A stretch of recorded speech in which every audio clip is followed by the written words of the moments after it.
If you are anything in basketball, you know who our guest is today.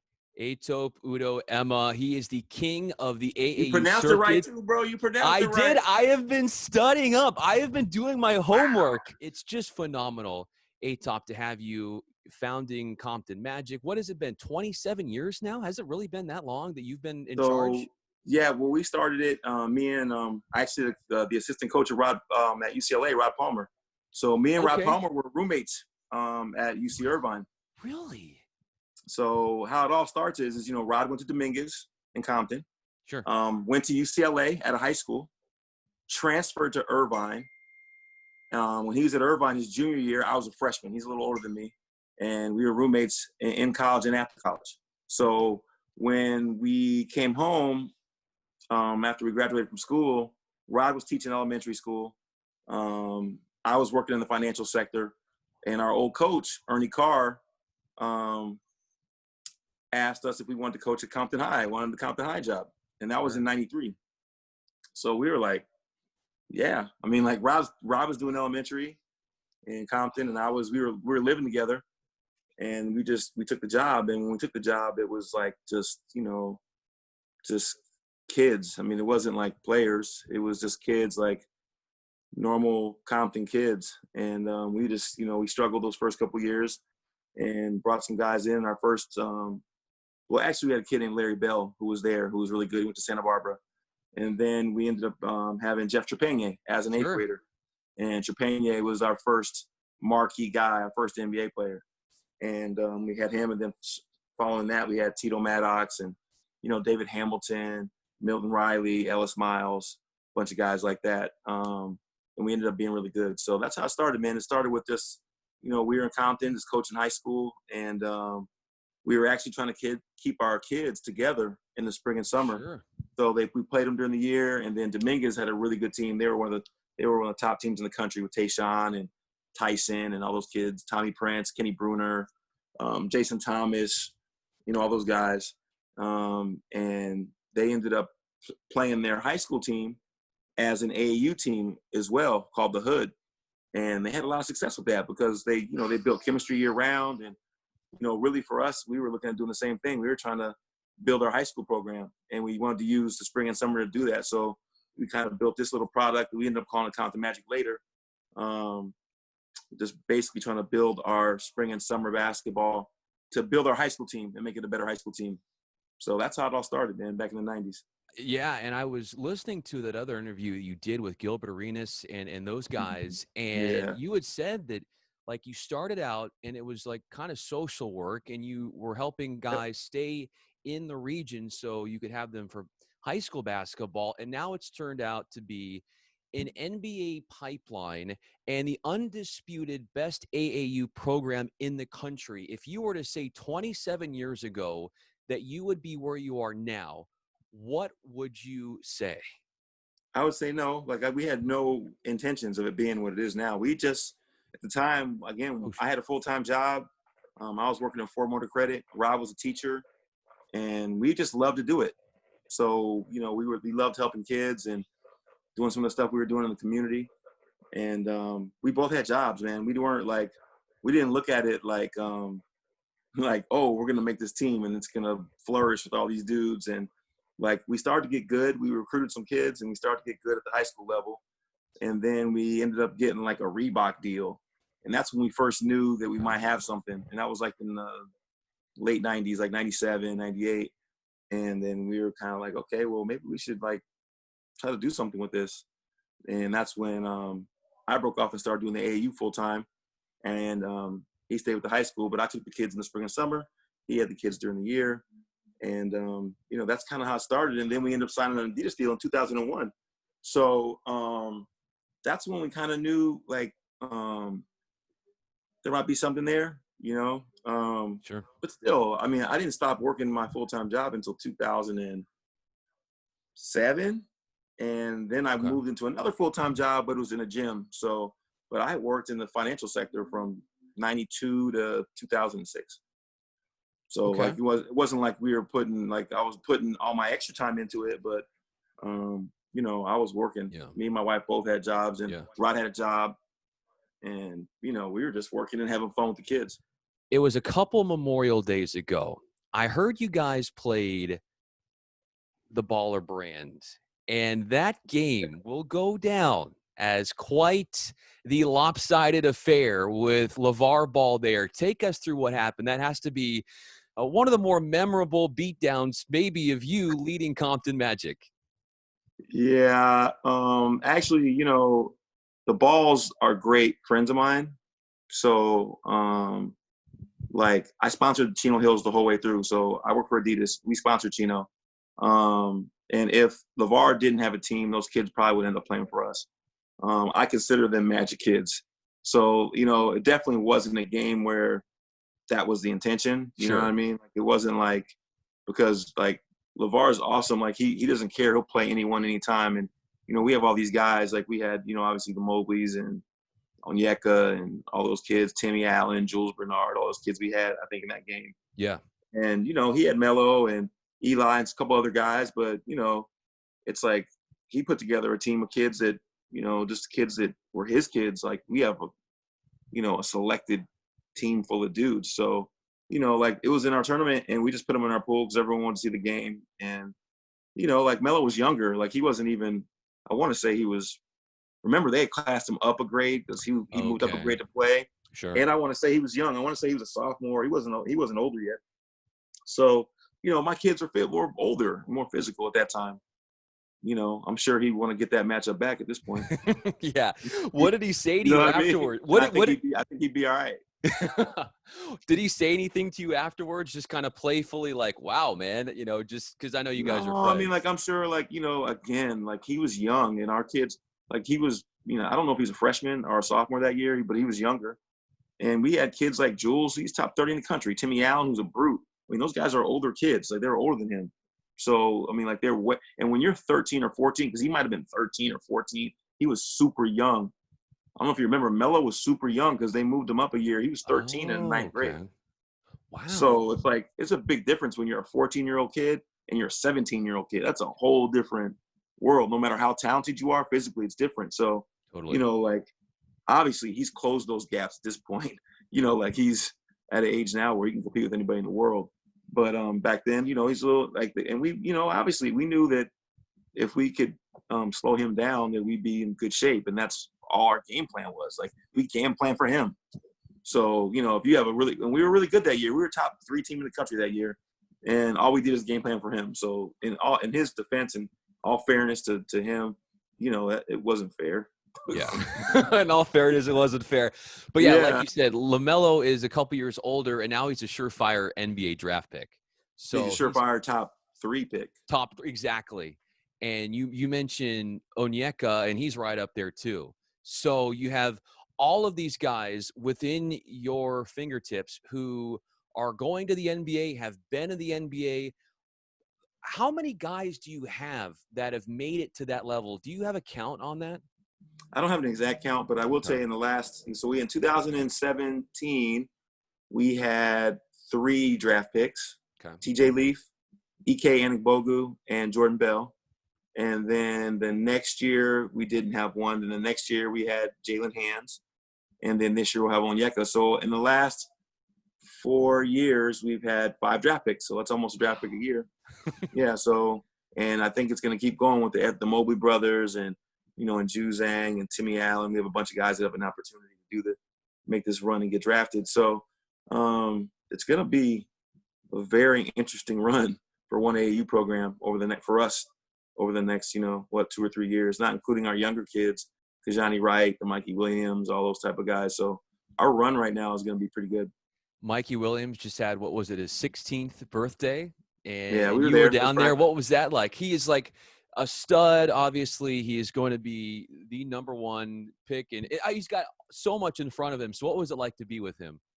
Well, he's, you know, I've known him since he's been in diapers. So I've known him for a long time. So it's normal for me because I've known him since he's been a baby. But you know, it's awesome to see where he is and hopefully where he's going. He's got a long way to go. Just like anybody else, he's got a lot of work to do.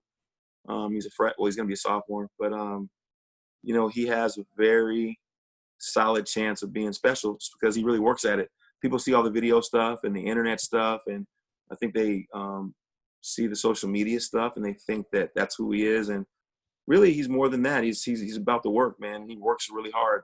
The reason he has a great chance of reaching his goals is because he works hard and he's a gym rat. And that's the stuff you don't see. I mean, you see him doing little dunks and stuff, but he's doing a lot of stuff in between. So He is someone that you've known forever. Other people are trying to get into your program, and there's this whole recruiting back and forth. You have to decide, are they worthy? I've listened to some of your other interviews where you obviously are vetting the parents as well, and that's such an important part of, if you're going to bring on somebody, you have to understand the family around, and you want to try to eliminate as much of the drama and the toxicity as possible. So, like, if you were to reenact somebody calling you or you calling somebody about a potential player joining your program, what is that conversation like? What are you saying? And how are you holding and kind of handling that situation? well, like the thing is this too, like when you're bringing somebody in, like for us, like I have a kid who we're going to let be a coach in our program now, and he played in my program, and a lot of guys have played in our program, coaching our program. So a lot of our coaches that we have and people that are involved in our program played in our program. It makes it easy because they've benefited from it. So it makes it easy for them to be passionate about what we're doing. But it's really important that people that come in our program understand that we have like major assets. I can't jeopardize that. Like, Sure. so I can't, like, you know, if you're going to be around us, you're going to be in airports, hotels, all these different places and have in intimate situations with our kids. I got to be able to trust you in that place because, you know, like you've seen, like we're going to have a lineup of guys that are going to possibly be able to make a lot of money, and bad apples can mess that up for everybody. So you got to be very protective of that. Like for us, like that one team that we had in 2018 with Onyeka, the Mobleys, Johnny, Jared Lucas, who's California's all-time lead scorer, Jalen Clark, Isaiah Hill, that team, all 9 of those kids were they started in our program from the day one. So like we didn't have any new kids in that team. There was no, like you couldn't, even if you wanted to play in our program with that group, you couldn't. They played the whole way through. So you know, like when people, we didn't recruit any kids. We had that team from when they were babies all the way through, and they were a homegrown team. So that's why they were so special. Like they weren't a team where we grabbed a guy here and grabbed a guy there. Every single kid off that team had never wore another uniform ever in AAU, and that's unheard of nowadays. Nowadays, kids are jumping from team to team all the time, and like, you know, we just don't have much turnover. So like in our program, it's really hard to get in our program. It's not going to be like we're going to have most of the time. We're going to have most of the kids, and they're still coming through. And we're not going to, no matter if the kid's good enough or not, we're never going to like let go of a kid just because he might have not developed like he should have. You know? Yeah. Because you've said that, like in that prior interview you did, it was you're going to have top flight guys, and then you're going to mix in some of the mid-major type talent and just kind of piece it all together.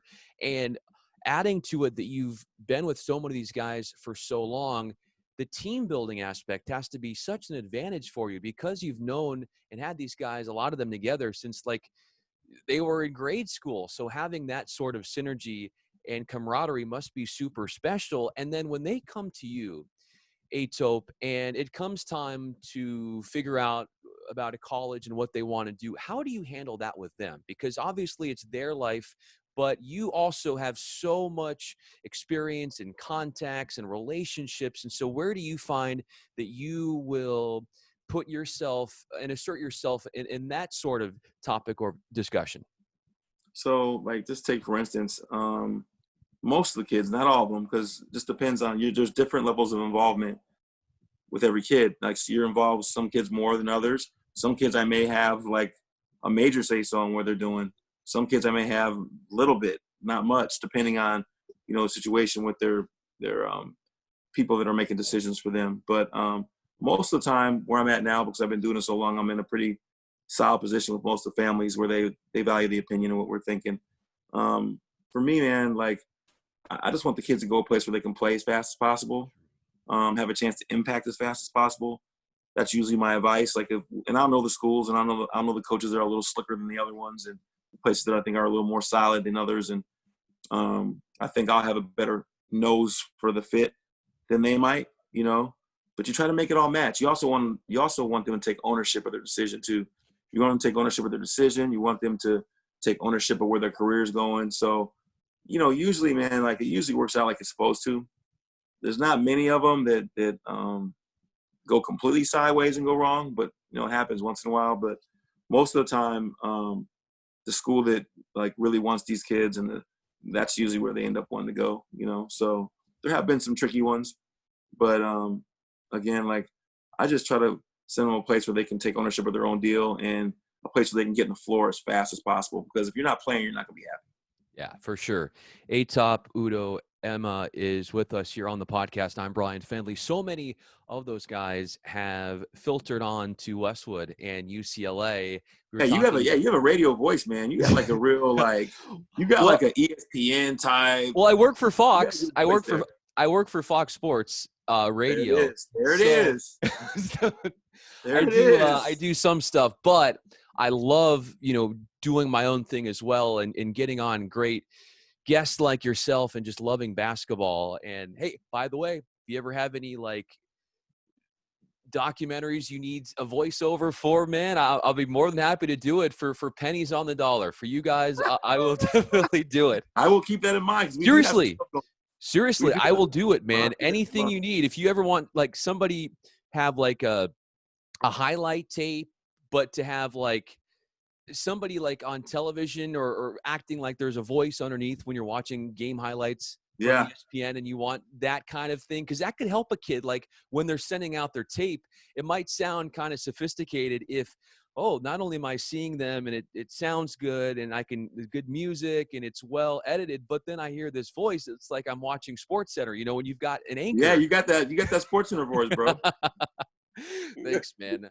But I still have a long way to go. But so it's kind of been UCLA after UCLA, and it's really cool because obviously, you know, you don't want to come off as like preferential to one school or not, but to see all of the UCLA talent flood through there, and I'm looking at a guy like Jalen Clark, who is like such a bulldog, and he's tough-nosed, and he's just so physical. Did you groom him like that? He's gonna listen, man. Like, he's gonna surprise people, bro. People aren't like, they ain't ready. Like, no one, you know, Jalen has just been an underdog his whole career. Like, and it's crazy because his dad was here today. His parents are at my house today. Oh, cool. And it's just like, we're close. Like, they live close to me. Like, you know, I've had him since the 8th grade too. Like, we're family. But it's kind of like Jalen's situation was crazy because he actually had a great year last year, and his recruitment was really weird. And for him, to me, he was the best two-way player in the country. So to me, he was the best defensive player in the country in AAU, I felt. And he does things offensively too. But you know, it's crazy because he's in a class this year with some very talented wings out of LA. So you got Jalen Green, you got Josh Christopher, you got Zaire, you got 3 top 10 guys at his position. Jeez. Like in any other class, Jalen Clark is probably McDonald's All-American. Wow. In this class, it just happens to be that, you know, there's 3 NBA players, like lottery picks at your position in LA, not in the country, in LA. Yeah. So, you know, I told his dad, I said, listen, man, your recruitment's going to be a little different because all the schools that I think that you guys like are going to be recruiting those 3 guys too. Interesting. So, like, you're not going to be a priority. And you remember, Jalen Green, Josh, and Zaire all waited. They didn't, like, none of them committed. So all the schools, like all the top Pac-12 schools were all waiting on them. Oh. So that makes Jalen's situation interesting because he had schools, but, like, if you're looking at UCLA or USC, and for me, like, we're in LA. Like, if you can go to USC or UCLA, either one of the two, and you're an LA kid and you can go there and be able to be an impact player, you know, it's going to be hard to say no to that. That's just the way I look at it. You know, when Mick got the job, I've known Mick forever. Really? And I've known Mick since Mick was at Louisville. Nick had one of my kids. I had Ellis Miles, and Ellis Miles was at Louisville on Denny Crum's Final Four team. Oh my and Mick was the gosh. assistant for that team. Wow. So I spent a lot of time in Louisville back then. So I've known Mick back before he was a head coach. And so when he got the job, he called me. He said, "Hey man," he said, I got a chance to get this job. He goes, "I'm not sure, but I'm in the mix." I said, "Okay." And so then he called me. He's like, "I'm not getting it," because I think Jamie Dixon was going to get it or whatever. Yeah, for sure. That, right? And then he was like, "I have a chance." And then he goes, "Oh, I'm not getting it," because then that Rick Barnes thing came up. Yes, I remember that. Yeah, and then finally he called me again. He goes, "Hey man, I might get it." And he got it. So, I've known Mick, and we're good friends. And good thing he brought Rod on. Me and the guy that started the Magic with me makes things real easy there, right? I told him first thing. I said, "Hey, I got this kid, man, and he has just got your name all over him. He's a Mick Cronin type of kid, like it's crazy. Like he is so you, like Cincinnati. He's so like just tough, and he's just Mick Cronin. Like if you had a Mick Cronin kid in dictionary, it'd be Jalen Clark." So, and Jalen, man, Jalen's a dog. He's just a dog, man. So I think people are going to be surprised at him. He's going to surprise a lot of people, man, when he gets over there. I don't know what the expectations are for him there. I know what I expect. I know what he can do. And he's going to create some havoc.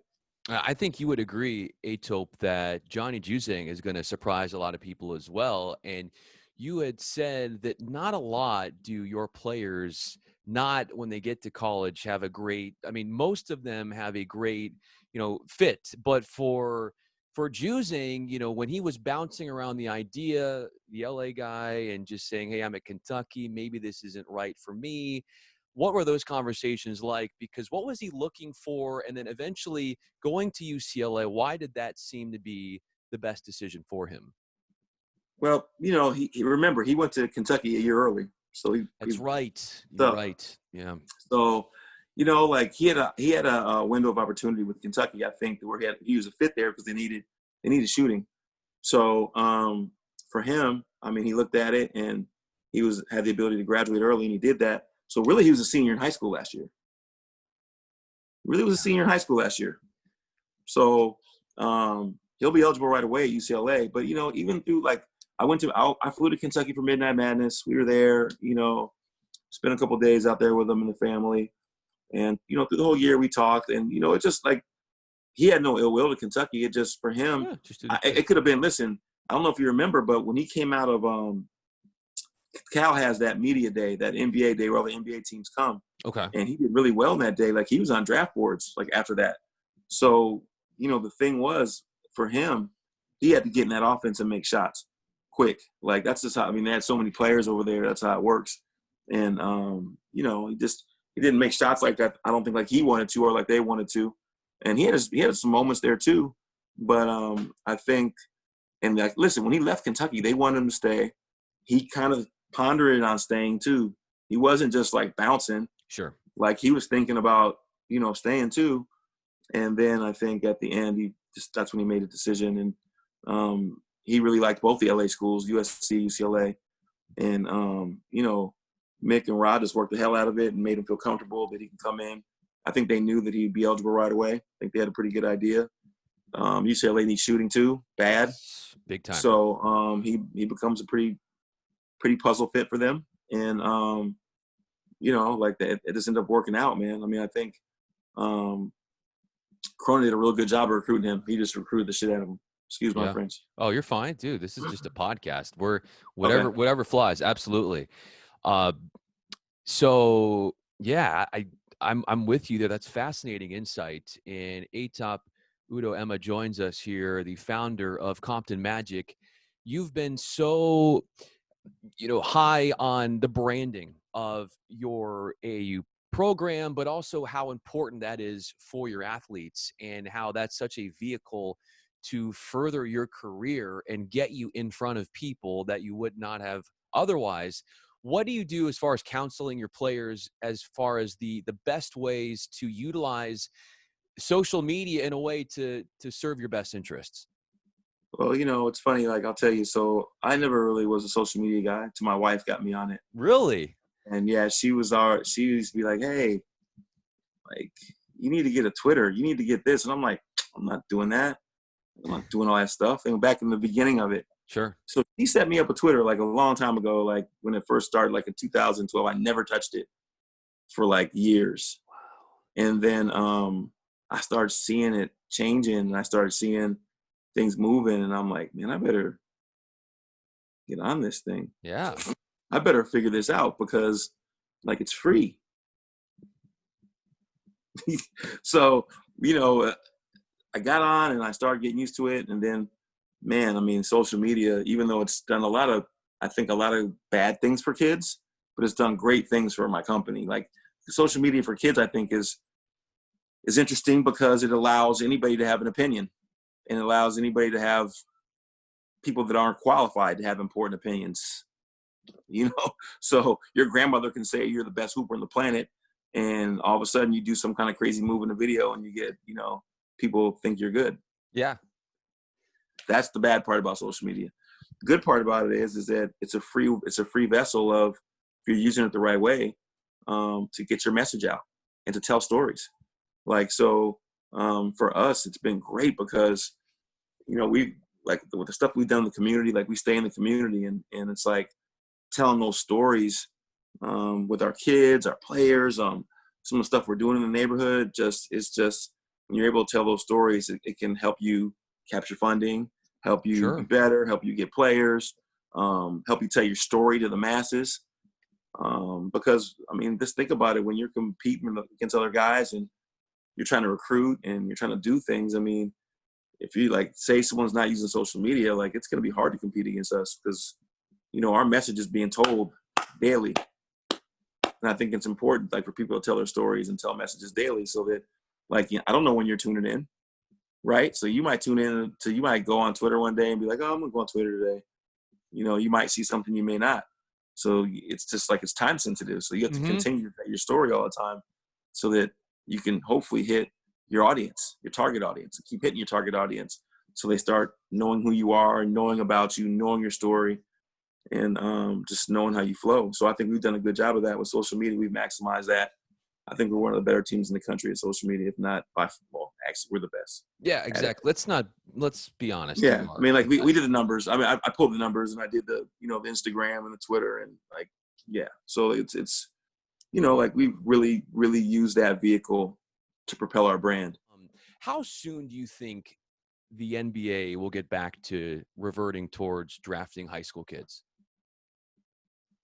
I'm hearing 2022. Okay. Imani Bates he'll be the number one pick in that class, probably in that draft, and be out of high school. Jeez. Mm-hmm. Yeah.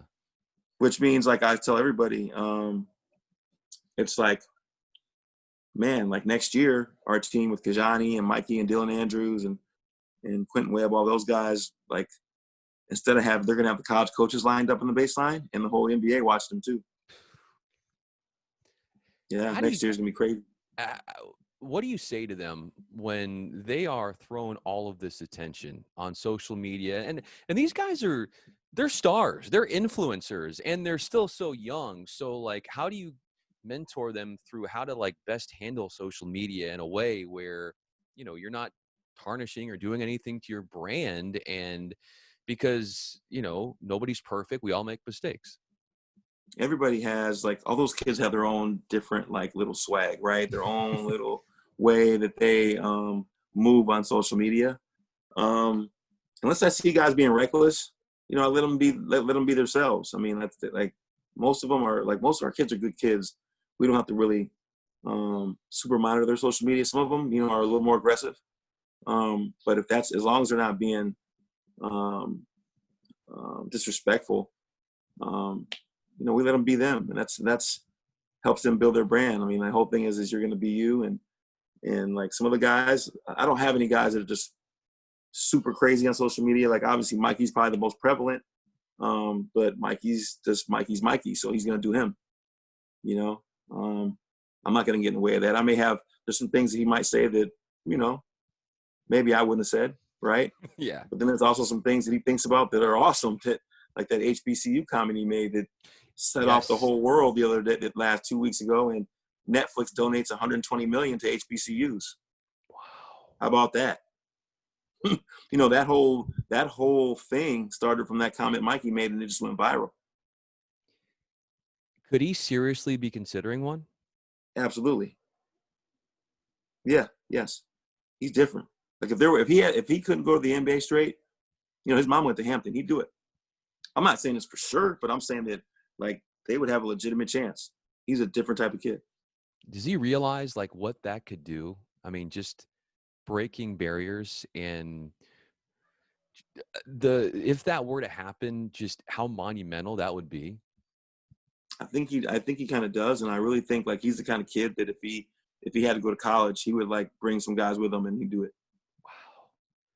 He That's would a do it. testament to him. That's a special kid to want to do that. And you can tell that his heart is in the right place. People think he was joking. He was like really serious. Though. Really? Yeah. Serious. Yeah. And it seems, Etop, that other kids have been getting HBCU offers as well that are in his sort of class or are very highly recruited. Potentially, this could be an avalanche of one another, and this could lead to others Well, becoming part of that. the thing is right now, the racial condition with things the way the country is right now, I think a lot of black kids, like especially in California, they're sheltered, right? So a lot of our kids, they don't really like with all the stuff that happened over the last couple of weeks. In California, I don't know if our kids really understand how severe these situations are. I think they've been woken up. So there's a lot of kids in California, especially the California kids that are like, whoa, I'm black. They might have not known that. I mean, they knew it, but like now, like with things that are going on with, like this whole thing with Trump is bringing the worst out of people and, on both sides. And it's just like, you're seeing the real ugly in people. Right. And so I think some of these kids might've been like, like one of my kids, he's like probably more talented than playing in the HBCU league. He called me like when Mikey did that and he was like, hey, I want to consider HBCU. Wow. Yeah. Yeah. So, I mean, like I think it's an awesome thing because, I think west of the Mississippi, not many of us are too educated about HBCU, like even just HBCU awareness, just Mikey saying that, I guarantee you a lot of people all over the country were like, what's HBCU? Yeah. Historical Black College and University. They probably didn't even know that. They probably got Googled, 5 million times. Mikey's tweet had 7.3 million hits on it. The one tweet. And then his Instagram had 50 million. Wow. So, I mean, that HBCU awareness thing, they can check mark Mikey Williams on that one. It's big Totally. time. The as we kind of wrap it up here with you, Etop, because I know you got a lot going on, you're busy, and I just first of all really appreciate your time here. This has been a lot of fun. Yeah, this has been fun. We were discussing earlier about the divorce that Under Armour is trying to have here with UCLA, and they were in a long contract. It was like a 15-year deal worth like $280 million. And there's this tweet that Matt Barnes, you might have seen this, where I did see that tweet actually. Yeah, he was reacting to it, and then to kind of paraphrase what he was saying, we're looking at it right now. He said, this could be a blessing in disguise, and that although losing that money will hurt, he's not a big fan of the Under Armour gear, and that the gear is really important as far as the recruiting and getting that dope gear in the process, and that he feels that it's hindered recruiting. Where are you with that? And does he have some truth to what he's saying?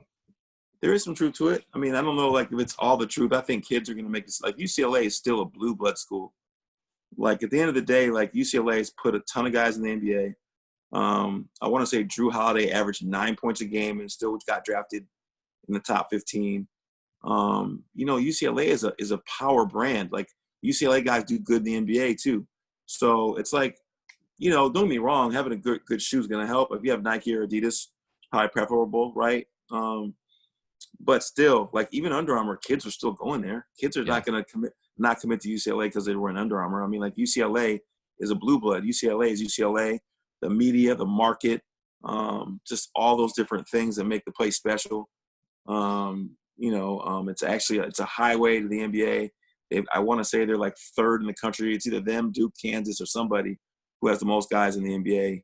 But I mean, like, if you're trying to be a pro, I mean, you know, UCLA speaks for itself. I mean, whatever shoe they're wearing. Now, could it help to have a better relationship with a better company that has more talent within their realm? Yeah, absolutely.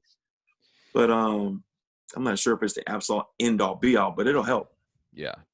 Speaking of going pro and to the NBA, Jalen Hands is so close, I feel, to getting that shot in the NBA.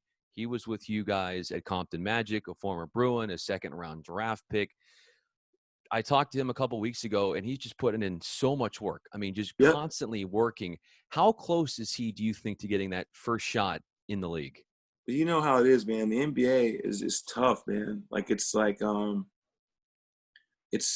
kids. The one thing that kids don't understand is that it's so hard to play in the NBA. And on top of playing in the NBA, it's so hard to stay in the NBA. Sure. So you get there and you think like, okay, yeah, I'm drafted. And then you look at it and you go, holy, wait a minute, I got drafted, but there's only 15 roster spots. But there's like 17 guys that have been drafted. Like, something's got to give. We can't all make it. Sure. Like the business of the NBA and just the grind of the NBA, kids really don't understand. They just say league, but it's almost impossible to get to the NBA. These kids don't understand that. You have all these guys gunning for it. Everyone in the country thinks they can play in the NBA, and really nobody can play in the NBA. You know, it's a tough deal, man. So like sometimes the chips have to fall in your manner. Like you go to a team, and a lot of stuff's out of your control. You might be backed up behind 2 or 3 guys in an organization. It might not be the right organization, and at that point, the expertise of your agent comes in. He can maneuver you to a place where there's opportunity in a roster where you have a chance. Like sometimes you go into a spot where you don't have chances. You don't really have many chances. And you really don't even have a shot in that organization, even though you're playing for it. Happens all the time. You know, so his situation, he started off pretty good with Brooklyn. I mean, with the G League team. Mm-hmm. And then they brought in some other guys, and he was kind of dicey. But it's like, again, like he's in a situation where he's got to figure out where he's going to camp. He won't know that until like they play right now and get through the playoffs and figure out like the positioning in the draft and all that. And then his agent has to figure out like whether he should go to Brooklyn's camp or go to another camp or try to get him out of there. You know, I don't know the answer to that, so I don't know the details. But again, those are all the things that the professionals and having good professionals around you to put you in position to have an opportunity. You're in the NBA. You just need to be in position to have an opportunity, not to make it, to have an opportunity to make it. Yeah. Like it's so hard. So hard. Like I know, like I'm sitting here going like, oh yeah, Onyeka's going to be a top 5 pick or a top 10. And, you know, and Evan Mobley's going to be a top 5 pick. With all that being said, it's still so hard. Like the message I would send out to all these guys, because I've been through this with 40, 50 guys, and I'm going through it a lot with a bunch of good guys. Man, it's tough, man. Like it's not like you have to really be about your business. You have to really be about your grind. You have to be disciplined and so many things that you're not as a young person at 19 or 20, right? Yeah. Like you need some guys are just good enough, right? Let's just say you're super talented. Say you're Kevin Garnett or you're Kobe Bryant, one of those guys who's just good. So like they're gonna make it regardless because it's just in the cards, right? Mm-hmm. But then for the most of everybody else, which is like the guys from 5 to 15, that's all situational. You know, 1 to 5 is guys that are all gonna make it on those teams. 5 to 15 is situational, man. Like the guys from 10 to 15 are guys who aren't gonna get in trouble, guys that are pretty good, be good in practice, that won't act up, that are going to be good character guys that can talk, that are professional, they show up on time, you know, do their job. Like that's half the battle right there because most of these guys want to run around and do dumb shit. Yeah, man, I'm hoping Ike Anabogu gets another shot here. You know, I saw him 2 days ago in the gym. Really good. Mm-hmm. I had him on this podcast a couple weeks ago, and man, I'm rooting for him. I really. Man, hey, you know what's so funny? So I was in the gym. I walk in the gym, and he's out there shooting threes, and he's knocking them down. I was like, damn, bro, when did that start happening? Well, I guess this year when he played in the G League, he told me they let him shoot the 3. Yeah, he's changed. He looks good, man. He looks good. It sounds really like he's been working out a lot.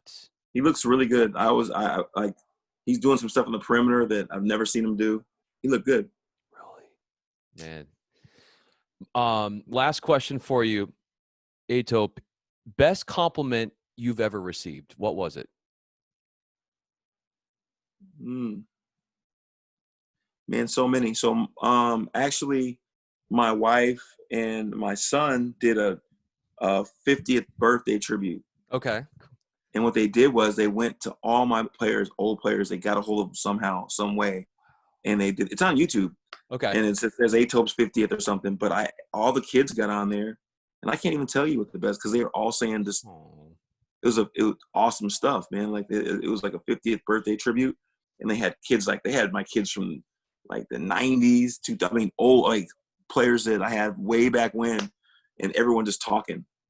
I can't even tell. Like that whole thing made me cry. It was so awesome. Like the video is pretty long too, and it had just a ton of comments from a ton of kids, you know, from the whole lineage. That to me, that's the most special thing that I've ever gotten. I mean, but it's full of those type of comments, you know. you've changed so many lives.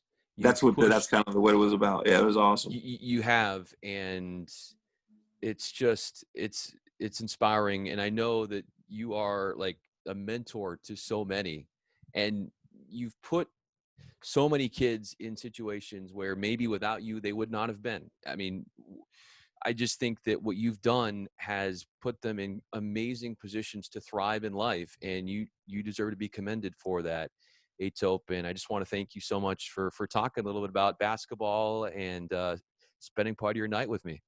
Anytime, man. Let me know. I like talking. You make me feel like I'm on ESPN.